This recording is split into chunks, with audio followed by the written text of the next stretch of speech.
Now to calculate the waiting time and total time of these processes, the waiting time in round robin is equal to completion time minus burst time. Right? So what is completion time? Completion time is the time, so for P2, the completion time is this time. For P4, completion time is this. For P1, the completion time is this, and for P3, completion time is this. So which time are we talking about? Completion time is the time after which this process doesn't have to be executed anymore. The time when it became 0, its service time became 0. So for P1, it became 0 at this point. For P3, it became 0 at the very first iteration of the loop. And for P2, it became 0 at this point, and for P4, it became 0 at this point. So at the point where the service time becomes 0 is the completion time. So P3 was finished from Q at this point. P1 was finished at this point, and while P2 was finished at this time and P4 at this time. So this is their completion time. So let's calculate waiting time for all of these 4 processes.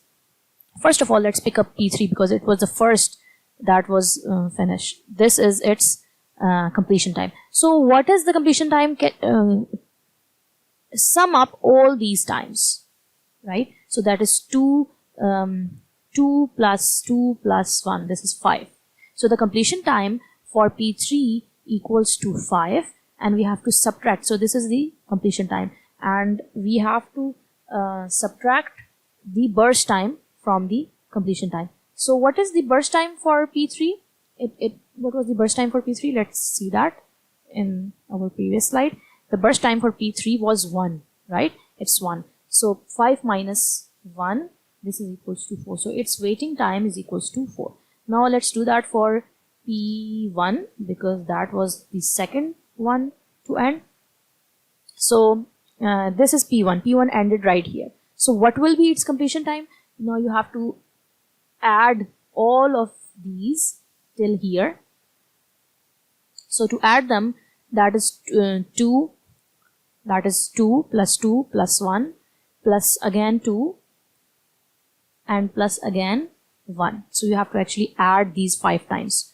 That will be equal to 2 plus 2 plus 1, 5 plus 2, 7 plus 1, 8. So its completion time is 8. And what was its burst time? Let's see that once more. Its burst time, what are we talking about right now? We are talking about P1, right? So yeah, P1. What is the burst time of P1? It's 3. So the burst time of P1 is 3. So 8 minus 3, and that gives us 5. The waiting time for P1 is 5. Now let's do that for P2. So in the case of P2, the completion time is this. All of this, we have to add this all. So starting from this point right here, you have to add till here, right? You have to add them up all. So if you add them, 2 plus 2 plus 1 plus 2 plus 1 plus 2 plus 2 plus 1, that will be equals to, till here we calculated it was 8, right? 5, 6, 7, 8. And after 8, it's 10, 12, 13, right? So completion time for P2 is 13 minus its burst time. Let's see the burst time. That is 5. The burst time of P2 is 5. So 13 minus 5, you do the math here, and that's 10 and 8. So 13 minus 5 is 8. And then let's do this the same thing for P4. Completion time of P4 is obviously all of this plus 2. So that will be 13 plus 2. That's 15. And you can cross check it too by adding this all. It's 15. So 15 minus, what was the completion time? What was the, service time. So I think the service time or the burst time of P2 is actually 6. Yeah, it's 6. So it's 6. So 15 minus 6, that gives us 9. So this is the waiting time of P4. So that's how you calculate the waiting times of all the processes in the algorithm round robin. And Now let's once more discuss what was that? Total time. So you all know the formula for total time.